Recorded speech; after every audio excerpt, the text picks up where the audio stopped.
So we start the next video of the third chapter, demerits of departmental undertaking. The main drawback of departmental undertaking are as follows. The first is inflexibility. The departmental undertaking works under strict parliament control.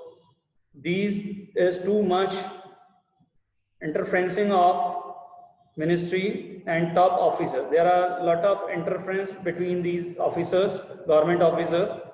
It is treated as one of the government office. This reduces the flexibility and efficiency of the undertaking because all the decisions are to be implemented only and the workers are not able to take the decisions. The next is lack of motivation. All our government employees, they are not getting any extra benefit for their good work. So there is a lack of motivation. The departmental undertaking has no power to utilize their revenue as these are adopting in the treasury, deposited in the treasury. There is no incentive to maximum profit. There is no direct relation between the efforts and revenues.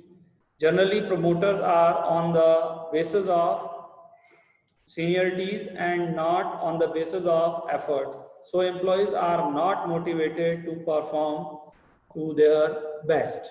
The next is lack of financial autonomy.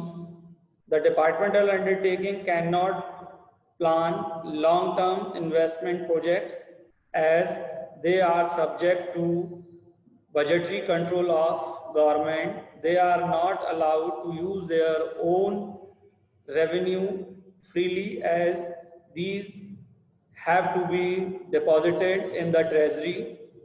It has no independence of freedom of utilizing funds in its own way. And the next is insufficient management, because all the workers which are appointed by the government, they are not fit for taking all the managerial decision itself because they are expertise in their separate field and there are different fields which are to be employed. So inefficiency management is there. The departmental undertaking are managed by the government officials. These officials are overburdened with the paperwork. They spend maximum time to answer the queries from Parliament of Ministry. They can be transferred anytime. As a result, they have to less sense of responsibility and efficiency. And the next is red tapeism and bureaucracy. Red tapeism and bureaucracy refers to delay in decision due to too many formalities are there.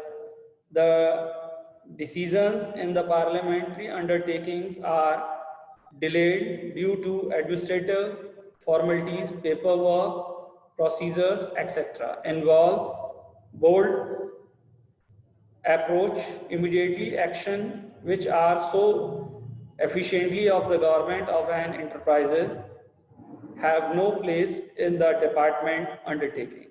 Thank you.